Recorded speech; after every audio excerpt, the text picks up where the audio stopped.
in North America, possibly South America. Good afternoon, Europe.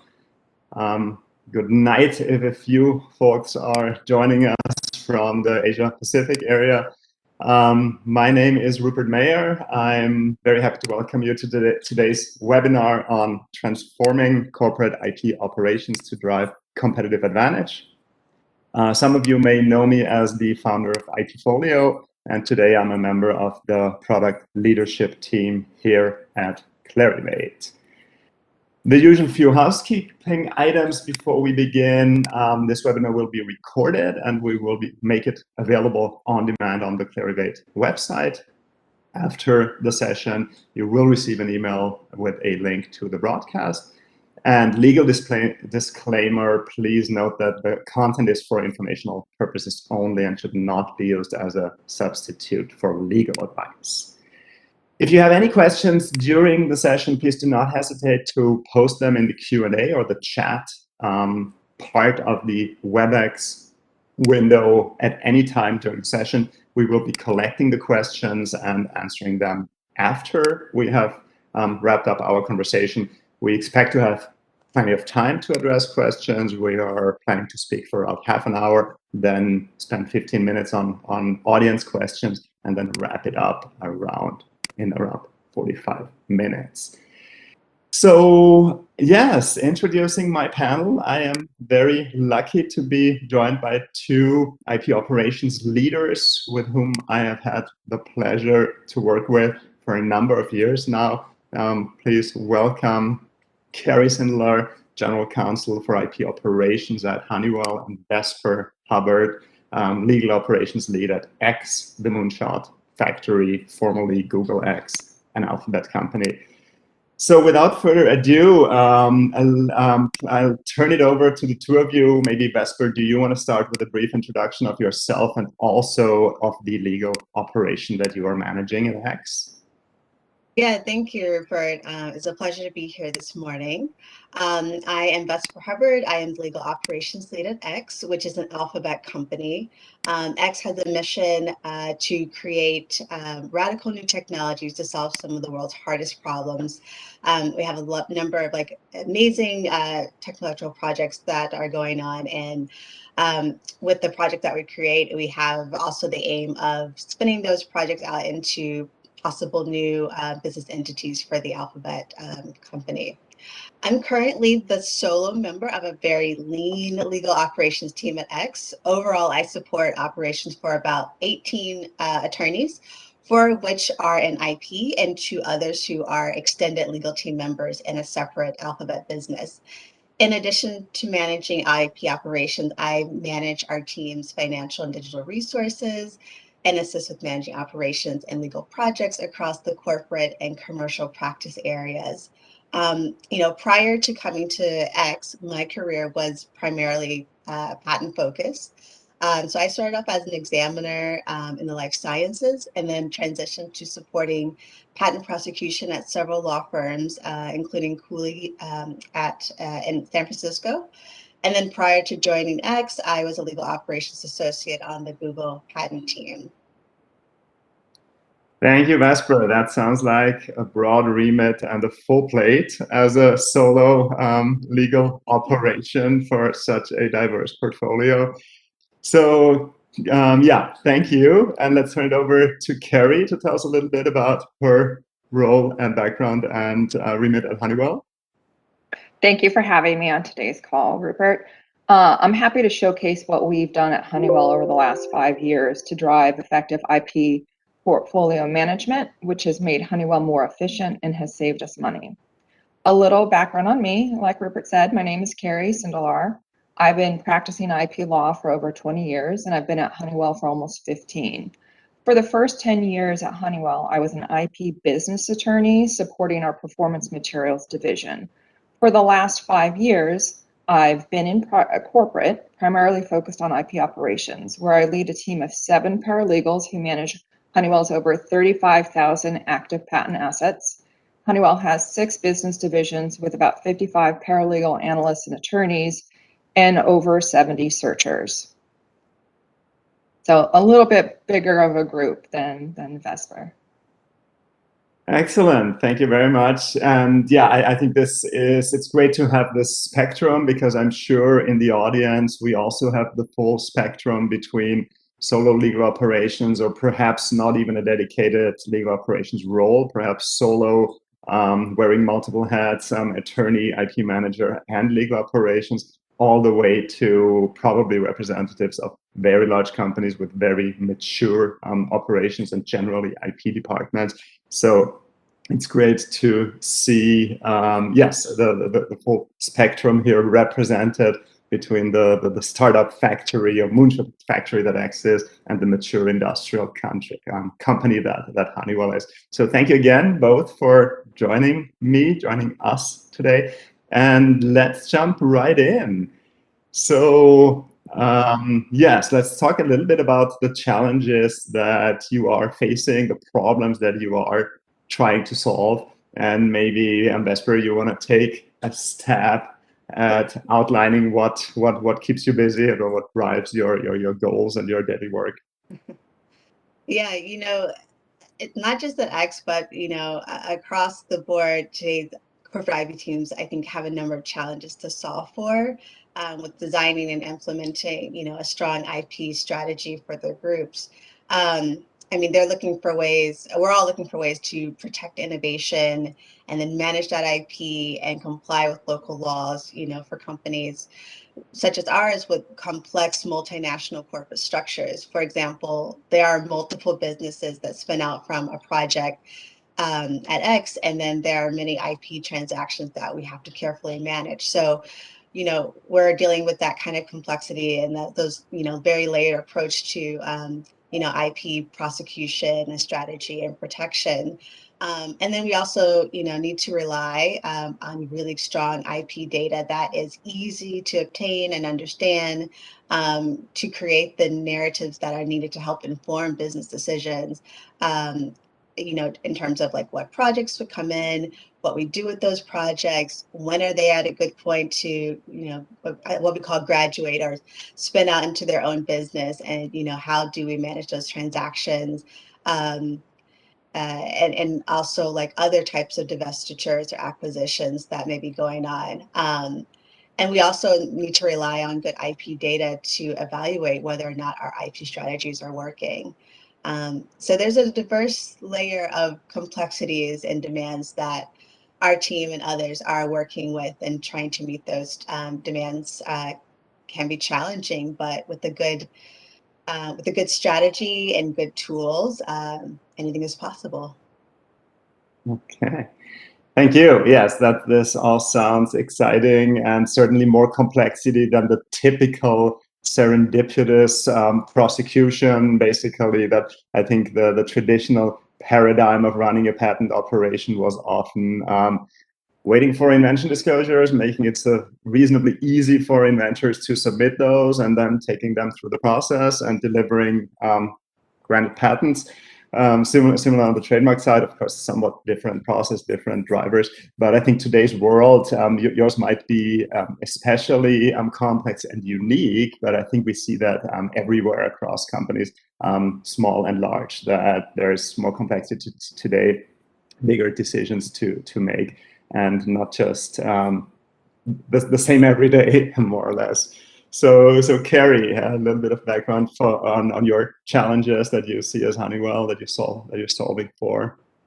Sure, I completely agree that life today is more complicated than it was perhaps 10 years ago. So part of that complication is different business units doing different things within an organization, and not having a streamlined approach. So prior to me taking my role in corporate, each of our business divisions within Honeywell operated in its own way. We had a centralized docketing department, but most of our processes were not centralized or standardized.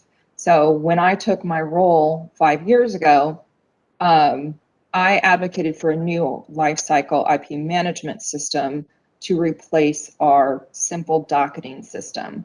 We were being asked questions requiring data analytics that we simply could not adequately or timely answer with our docketing system.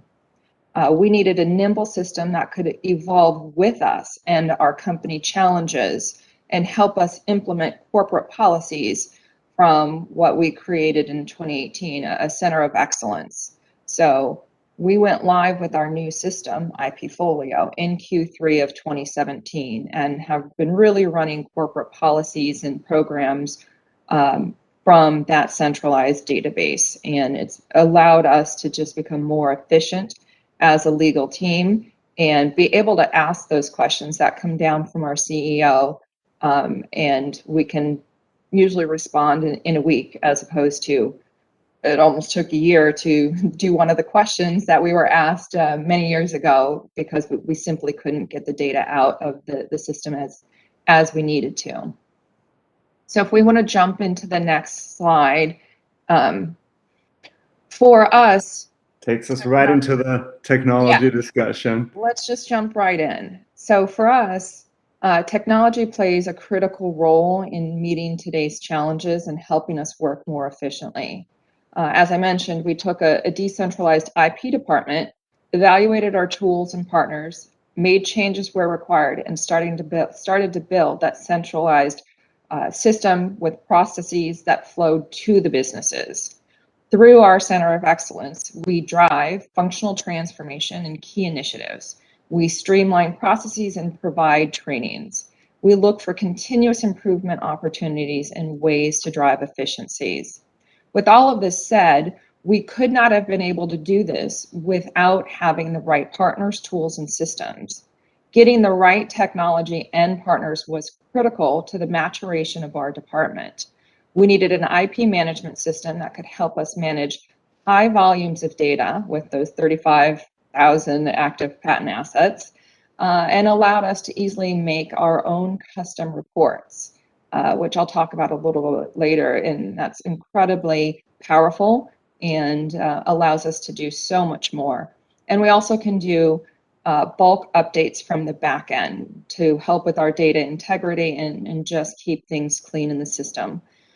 We needed an IP management system that basically could live and breathe with us as we continue to implement and streamline major workflows. So we try to add a new implementation at least once a year to improve the capabilities and increase the capabilities of the system.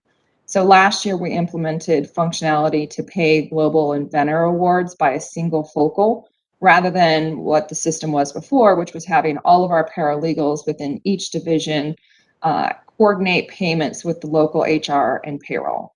So we were able to streamline all of that work down to one person. This year, we also implemented additional checks and balances to drive compliance with German laws. We're able to standardize and automate almost any manual process. In addition, gathering and sharing information is extremely easy now. So those would be the things that I would say how technology has played a vital role in meeting our challenges today. Okay, thank you. It sounds like, I think there's always, in these projects, there's the technology aspect, but also the change management aspect.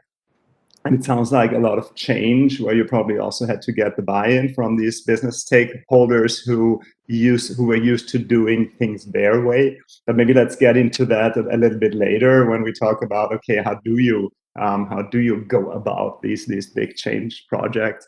So thank you, Carrie. Let's hear from Vespa. What's your what do you see as the key things that the technology solves for your group? Yeah, a lot of what Carrie said resonated. Especially the ability to use our technology to streamline effective collaboration with our outside counsel and other partners, team members who are in different, including internally, team members who are in different areas, access to the technology that's accessible to our inventors so that we can collaborate and work with them internally, sharing information and having workflows that allow us to effectively, as I said earlier, collaborate with our outside counsel. Technology really helps make those those lines of communication and collaboration just more streamlined and easier to maintain.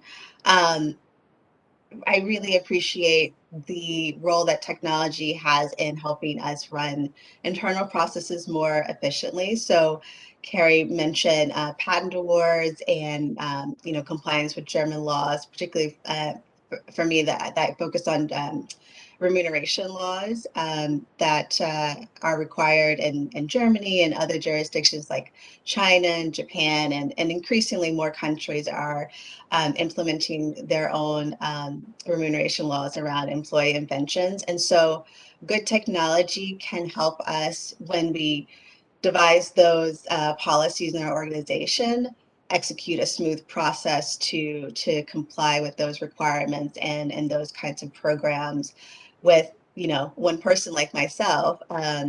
It's great to be able to put together programs and processes that that are centralized and have the technology to support that. Yeah, thank you. And I think German remuneration is one good example, but also it just occurred to me that foreign filing, export control policies, you also see them. It used to be a US thing. Now you also see similar laws coming into effect in other jurisdictions. So I think it's, yeah, to our opening statement of the world getting more complex, you also see more and more jurisdictional complexity, and you just have companies playing on the global stage. While in the past, in the US, you have a great market. A lot of companies were content to sell their products and goods in the US. And today, every company is global almost by definition. And in the end, there's M&A, and you were a US-centric company, and suddenly you make an acquisition in Germany, and suddenly you are faced with these very particular remuneration laws, for example. So we see that across the board.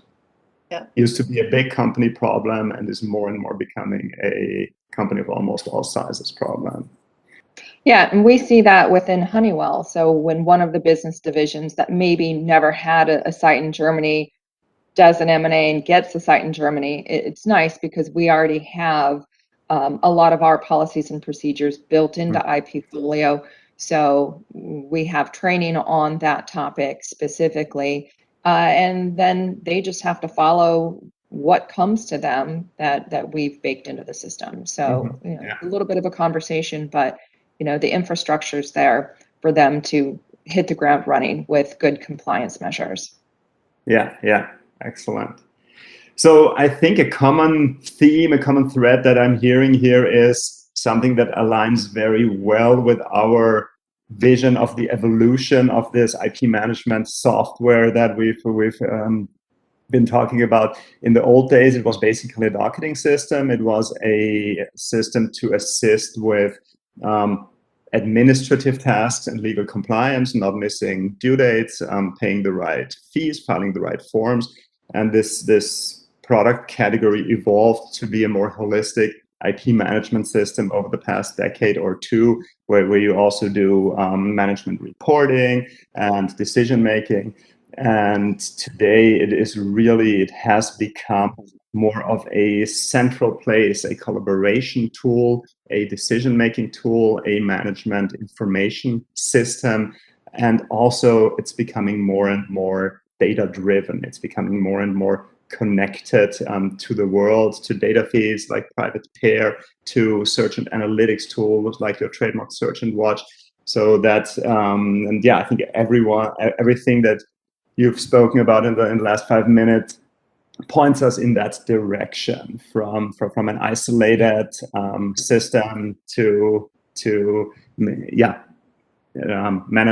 due dates and other formalities, to a holistic and collaborative solution to run your modern day IP operation, which I think is a nice segue to the next slide, where we wanted to talk a little bit more about the underlying technology, specifically cloud technology, because cloud technology is what has enabled part of that transformation. In the old days, where the systems were very siloed and living on a server that more or less stood in the corner of the IP department's office. There was no opportunity for all these integrations, for all this collaboration. So it's also the technology that has enabled this shift and this evolution. So yeah, maybe Vesper, a few thoughts on the underlying cloud technology. Yeah, absolutely. I mean, I remember the days before, coming into Alphabet, where we weren't using cloud-based IP management systems or other cloud-based technology, and it can be quite limiting. What stands out to me at this time about what's so important or what's been so valuable about cloud-based systems, especially for IP management, is thinking about business continuity. So with the cloud-based system, your data is backed up, securely to the cloud. And in case of a power failure, other disruptions, you have the ability to log into the system again. When you do have the ability to log into your system again, you'll be able to access all that data again quickly. And I can't think of a more disruptive period of time that we're in right now than with, the ongoing COVID pandemic. And, with so many of us shifting to working outside of the office for going on 2 years now, it really was key in making sure that as we moved out of the office and to various locations, some of us are in, I'm in the Bay Area, but some of us are, went to different places to be with our families, that we were able to all just keep, getting into our system, getting to our data and working collaboratively internally and with our outside counsel and other stakeholders to continue managing our IP strategies. So I think that was that's really important and a key feature of cloud-based systems.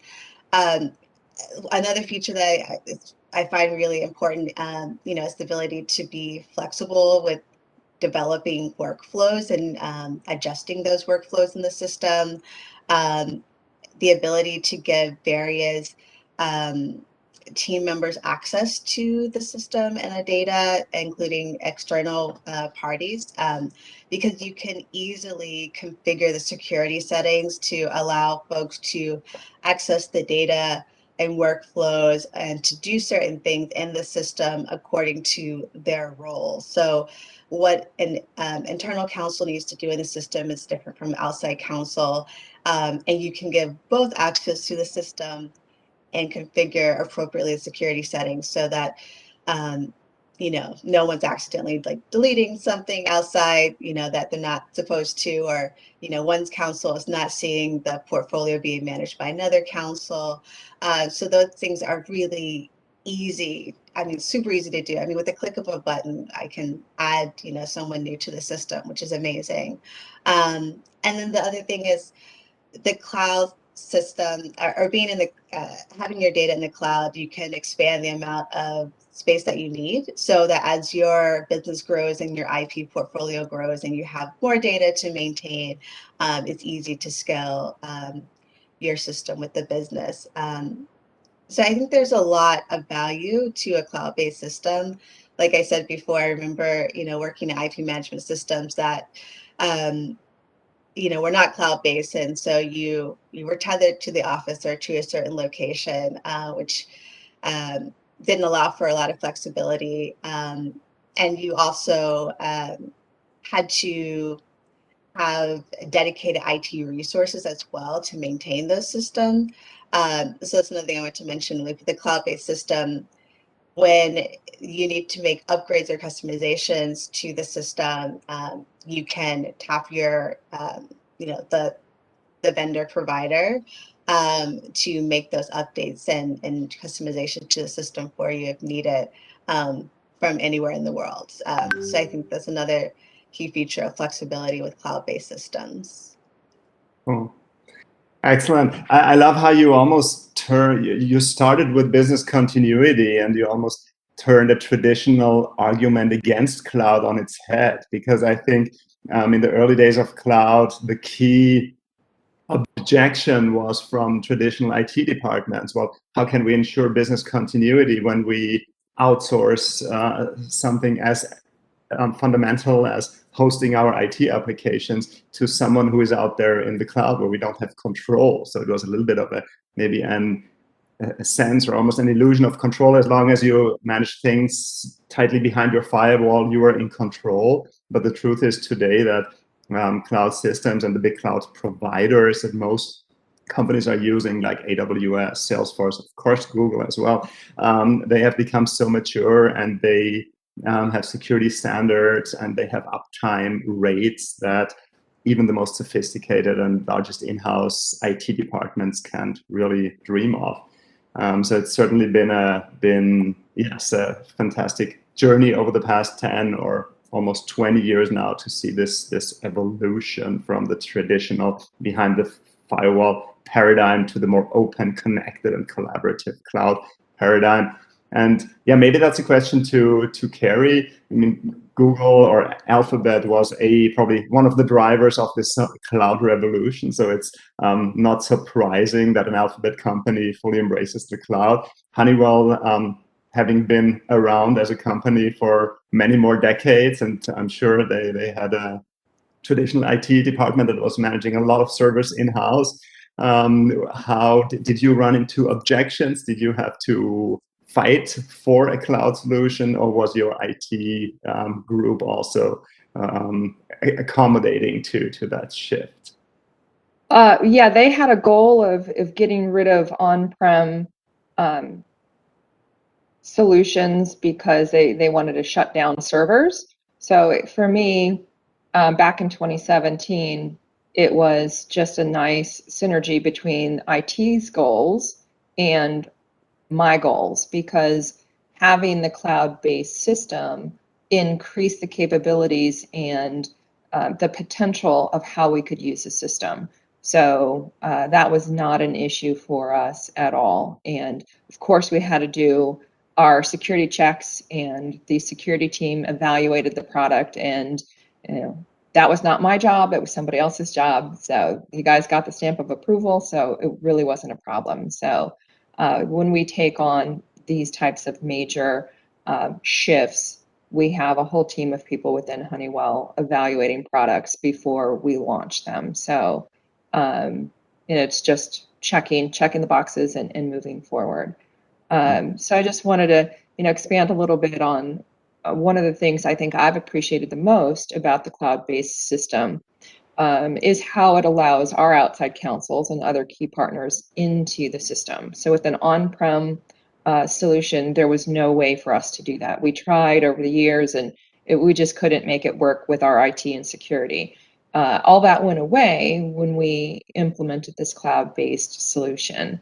So, for instance, we do secondary filings with a key partner. And recently we added capabilities within IPfolio that allowed the partner to come into our system and see all the cases that they're authorized on. And it's slightly different than having a law firm come in. That's easier to program, but having this other key partner who touches a lot more cases and needs access a little more broadly than a law firm that simply has authority to work on a case.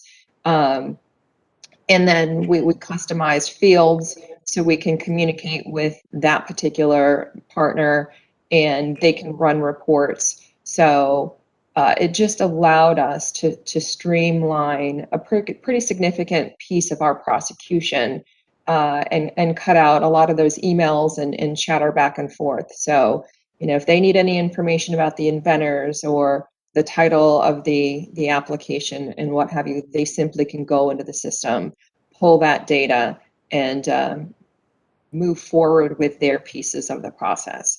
So I would say that this cloud-based solution has really raised the bar with how we work in a synergistic system.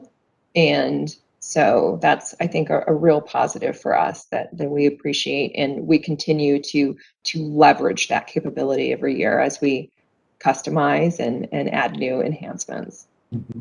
Mm-hmm. Excellent, thank you. So I'm happy to hear that it was an easy journey also with IT, because I think many end users, so in this case, IP professionals, they see the value and the ease and the collaborativeness of working with a cloud-based solution. They've also become comfortable with using cloud-based solutions in their personal lives. But corporate IT can often be a hurdle to get over. But it turns out, at least in your case, and we do see it also in many other big companies, that IT can even be the driver. It can even be IT that says, okay, we are running hundreds or thousands of proprietary applications on their own server and their own database, and we need to cut down, and we encourage our business users to select cloud-based applications if they meet the security and compliance standards, of course. Yes. Okay, great. And I think that's also, yeah, maybe we've already talked a little bit or started to get into the change management, the path to, rolling out a new solution, a new process, standardizing within the company. So I think we have a few talking points on our next slide around the journey. Okay, this is actually specific. This is a little bit more feature oriented. So if you do set out to look for an IP management solution, what are things that you would specifically look for? And I think we've covered most of those already, but Carrie, do you have anything to add to this one? Yeah, I want to hit home something that I touched on, but want to really flesh out. And I would say one of our major pain points in the previous system was our inability to customize our own reports. We actually had to go back to the vendor to tell them what we wanted, and then they had to make the report and put it in the system. And that just was stifling for our ability to bob and weave and move and do reporting with the fields that we had in that old system. And so today in IPfolio, we have hundreds of fields that we can pull and slice and dice, and we really can look at our system and the data and the integrity and even some predictive analytics because of the power of the reporting and how easy it is. You know, a 30-minute tutorial really opens up the world with what you can do with reporting. And then once you have your reports built, you can create dashboards that are really dynamic. So I have standing dashboards year to year that every year it just updates with what was last year's numbers and what's year to date for this year. And once I've created it, I don't have to go back and recreate the wheel. They exist. All I have to do is refresh the data, and I can provide critical information in a text chat to my boss when he's in the middle of a meeting and needs to know where we're at with this, that, or the other. So it's been really invaluable for our ability to pull those reports, to expand on those reports. And I use the system every single day, and really on the fly, whatever anybody needs, I've likely done something or seen it, so I can pop into the system, pull it out, and get data out to the community very quickly. So, touching on, you go ahead, Rupert. No, I just said whatever question they throw at you, you never know what question they throw at you next, right? Yeah. I know that you, Carrie, you'll provide you in a tech chat, you can just pull that data and just pop it into the chat and be like, yeah, this is how many we have pending right now. It is that easy. It is that easy. And even so, we're doing inventor analysis of how many patents that we have per quarter. And it's really easy just to even throw it in an Excel spreadsheet, throw in some pivot tables, and then cut that pivot table out and send it in an email. And so all the data is really there very quickly. It's accurate, it's reliable. And, what may have taken a week or two to pull from the previous system, I literally can do it in minutes. And so that's really so powerful. And that's helped every single day that I work in the company. Those capabilities come into play pretty much every day. So I would say, I don't want to lose that point of how important that ability is, and that it needs to be easy. It needs to be easy to train other people to do. So like I said, we had vendors come in and they have access to our reports. So if they want to change something, it doesn't take long to get them up to speed, so how they could do it, so we don't have to do it for them. And then the other thing that I'd like to mention of what's been important for us is the ability to integrate our IP management system with existing corporate tools. So we have IPfolio integrated with our billing system and our HR databases. So we use the HR database to feed our inventor portal, which is also connected to the IP legal database. And then we use our billing system to pay our bills, and we have some AI software that monitor billing, cumulative billing per case, that we can, we're on a flat fee schedule around the world, and so if somebody's not in compliance, it makes it really easy to send them a little love note saying, hey, you guys are not in compliance, these are the bills, and you need to relook at them and either give us a credit back or explain why you went over budget.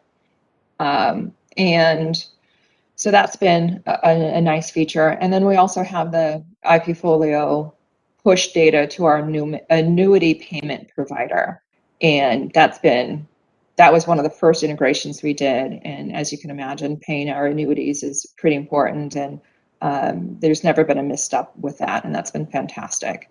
So I would say having the ability to integrate our IPfolio system with really any database that we want really increases its flexibility and increases our ability to really push the system and use it to our benefit every day.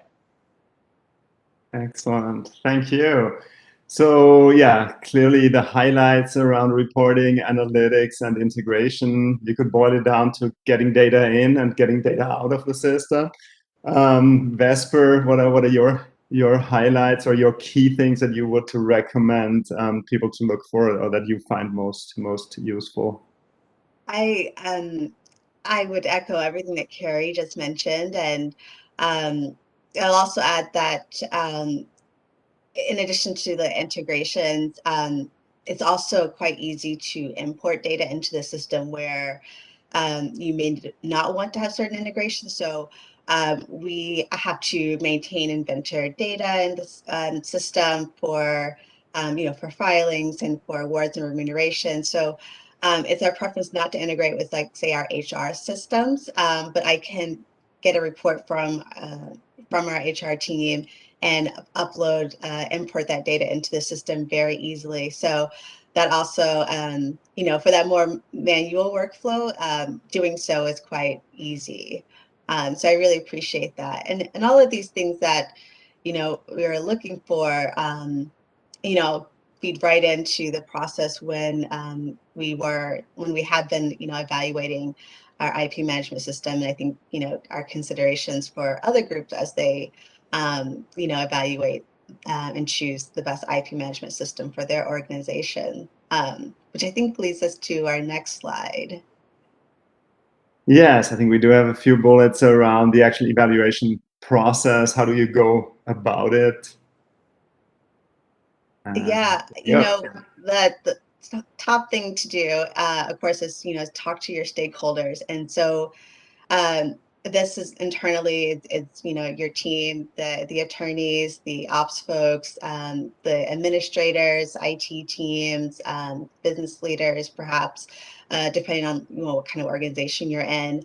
But I can't and in that, I can't emphasize enough that the stakeholder team must, at all points of your evaluation, include the people who have the most hands-on work with the system. Which sounds obvious, but I've been in so many organizations, especially being at law firms, where, you know, that process will just focus on the attorneys and not on the IT team that may have to support the systems and or not collaborate enough with them, or not include enough feedback and stakeholder engagement from administrators or legal secretaries or specialists who do the bulk of the work in the system. So it's so key to keep everyone in mind and bring everyone along for the ride, because that will feed into the change management process when you do select and implement an IP management system. Of course, do your homework on what's out there. So when I have run process projects to evaluate IP management systems, first off, we did start with, putting together a list of requirements, and depending on the size of your team and, how many resources you have or how many people you will have on this project team, it can be as simple as just a really simple list of requirements. What do you expect the system to do? What do you expect to do in the system? What are your expectations? What are going to be your requirements? Who do you expect to work in the system? All the way to, putting together more sophisticated request for proposals and RFP. In any case, when you put those list of must-haves, requirements, whatever you want to call them, it's important to share that with potential vendors and get their feedback before you move into a demo process. And in terms of choosing, what vendors you're going to send this list of requirements to or your RFP to, you should do some, homework on, what's out there. So talking to other colleagues in the industry and ask them, like, what are you using? How does your organization like it? How do you like it? Reading industry reports. So there's a report from Hyperion on IP management systems that comes out, I think once a year or so often. I don't remember the cadence, but I found that report to be very helpful in the past. Consult with another way to consult with industry colleagues or leaders is through organizations like Clock. Clock has an IP committee that has published resources and guides on the proficiencies and that an IP organization should consider, all the way from beginning to mature stages, and that includes considerations for IP management systems. And so once you've done that homework and you gather your list of requirements, and you've sort of had a chance to think about who's out there in the space and who you might want to engage with, sharing your list of requirements or your RFP, it's important getting the feedback from the vendors and considering, what information they're giving you, and then choose from there, tops, 2 or 3 to do, a presentation demo with, to get a sense of what the tool is like, get a sense in real time, asking specifically to see the capabilities and the functions that you're looking for. And then taking time to discuss, take notes on what you're seeing, discuss with the various stakeholders what their experience was. You may even have multiple demos with the different stakeholder groups, depending, who's going to be impacted. And taking all that feedback together, and choosing maybe 1 or 2 vendors to do a sandbox trial. So getting a temporary system set up and taking time to do some test case scenarios in the system to see, is it usable? Do you like it? How does it work with your workflow and your expectation? And don't be afraid to ask questions and spend, a period of time vetting the solution. I understand that not every team has the time and ability and resources, to evaluate 5 or 6 different IP management system providers. But I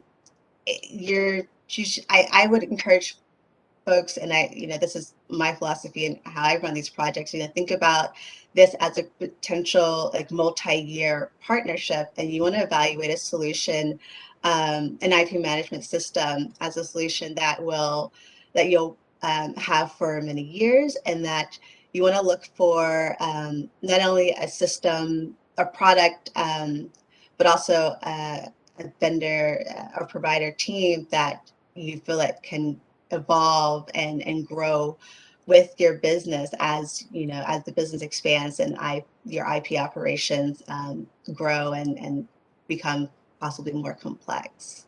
Mm-hmm. Great. Yes, I think the long-term relationship, that's certainly key. You sign up, there are different types of tools. Some are easier to switch out than others. Some are easier to experiment with. The IP management system or lifecycle management system as really being at the core of your operations is not one that you want to switch out every other year. So you do want to make a thorough decision there. Yes, this was very thorough. Thank you, Vesper. Carrie, do you have anything to add to the selection process, or should we jump to the after implementation phase? How do you manage the relationship and the ongoing collaboration once you have chosen and implemented the system? Sure. Just one point on picking a solution. When we went through our RFP, we had 3 different providers allow us into a sandbox environment, and I felt that was really helpful. And now that I've been through this once, may or may not be needed, but I'd be a lot smarter doing it a second time, having access to that sandbox. So something to consider if there's time for it along the process. And somewhat to that point, getting the most from your IP management provider. I think it comes back to the size of your company and what your needs are. So the more you know about your company and the needs, that would influence how much customization you'll need, and how do you plan to evolve the system? Do you want it just implemented and then you never want to look at it again? The more you want, the more you're going to need a good team to support those goals. So I talk with my project manager at least every other week because we have ongoing projects, and we just continue to implement new things. And remember, I went live in 2017. So continuing to talk to my project lead is something that's really been invaluable for us to continue to enhance the system and continue to push the capabilities.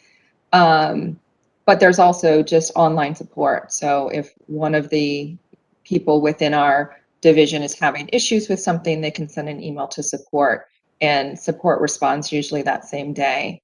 In addition to that, every time I send my project manager a panic email because I need something new that I've never done before, or I need some custom dashboard or report, she usually responds within an hour or 2 at most. And so having that person within the outside organization be sometimes more responsible than my own team is fantastic. So, we have a cutting edge department, and we want to see how far we can take the system. And IPfolio has been an amazing partner, continuing to help us grow the capabilities and continue to streamline and enhance what we do. So a good partnership is critical if those are your goals. And if you don't need that kind of hand holding, perhaps that we do, you can definitely get great support by just the online support. And that's one of the things that I asked about when I was going through this process, when I went out to the community to say, who's used these vendors, how is their support? So you can always go to people, recommendations from the companies, and talk with some of their users and get a feel for, are you going to be satisfied with the type of support that is provided, and will that meet your needs? So I would say, establishing that strong partnership and being able to leverage what you want to put workflows in to streamline your processes are important things to understand and then be able to implement. And one other thing, so we implemented back in 2017, and in addition to continuing to grow the capabilities this year in particular, we took a look at our main pages and looked at the field layout to determine whether or not we needed to make any changes. And we even found some new workflows that we were able to put in once we reviewed everything. We've been using the system for many years now, and If there was something in the system that nobody was using, we got it out. We don't want things we're not using in the system.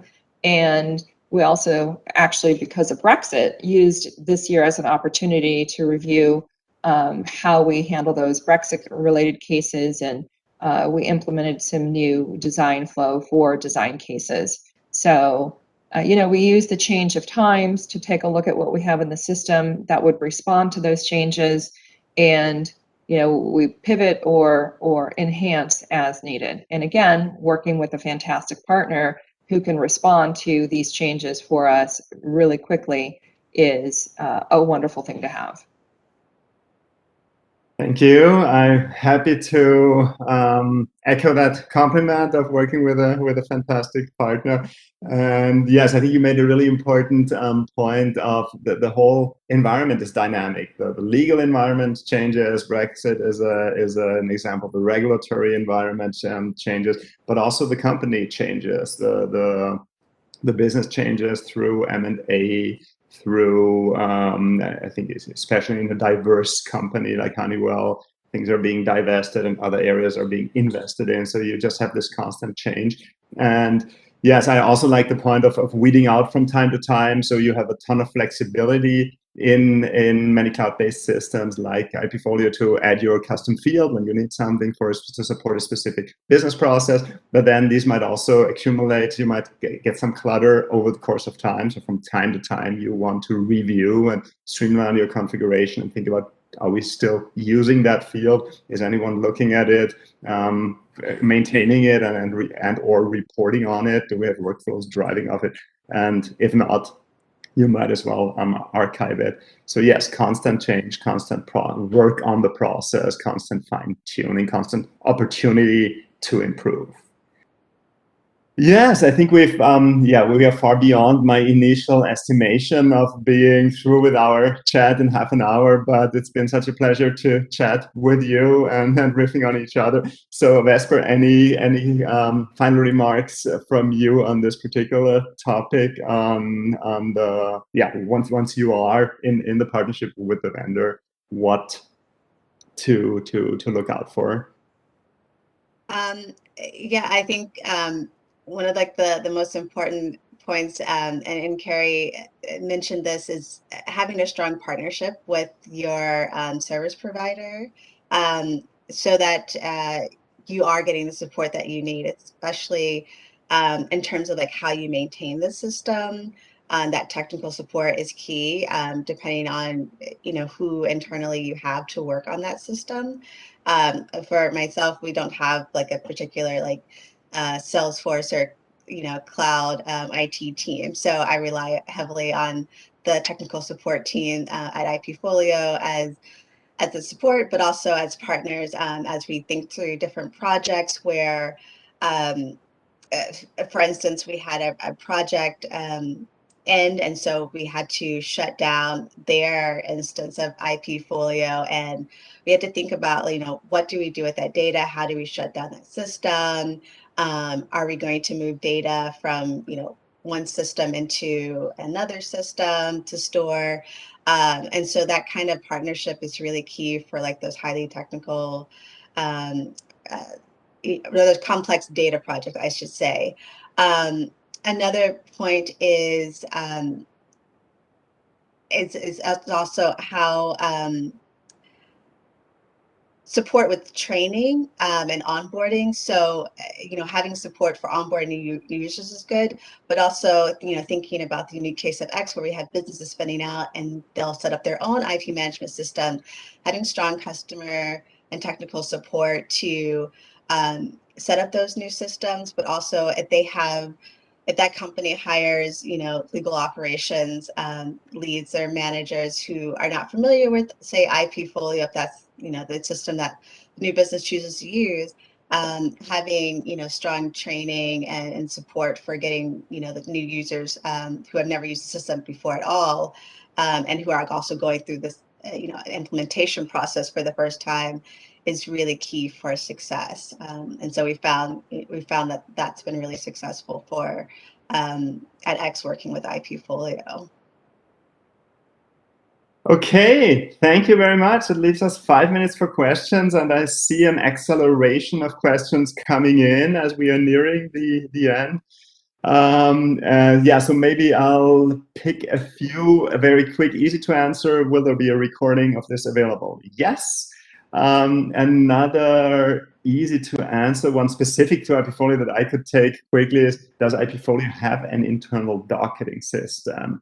Does it have limits on storage, and can you manually enter docketing dates beyond deadlines? So I would say clear yes. So when we talk about this evolution from docketing system to IP management system to really integrated collaborative IP lifecycle management system, then the docketing still is at the core for many customers. Some companies, of course, outsource a lot of the docketing to their law firms, and so they don't have to apply as much diligence and focus on managing the docket and the deadlines. But other companies, of course, do want to keep the internal control and have the master docket in-house. And yes, the system does support all these use cases, and there is no real limit on storage. That's one of the example advantages of the cloud, that it scales elastically. And I think for 95 to 99% of our customers, the question of storage never even comes up. Only if you are an outlier, because the storage scales with the number of user licenses. If you have a ton of data and documents, very few users, then you might run into limits where you may have to upgrade to some extra storage, but that's basically a click on the button. Doesn't require going out and buying new hard disks like in the old days. So certainly an advantage of the cloud. Another question, I think that might be one to Carrie. Do you also manage trademark portfolio and workflow operations? Is there any challenge on the trademark side that are different from the patent side? We could probably speak for an hour about that, but let's try a minute. No, real quick. Yes, we have all of our trademarks in IPfolio. We built the patent and trademark sides back in 2017 when we implemented. So we went live with both.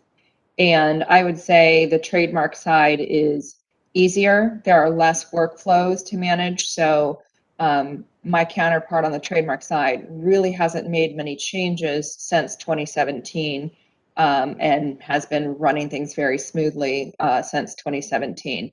And the changes I've made have all been enhancements and improvements and just really pushing the system. So I've taken a slightly different approach to how I manage the patent side of the system.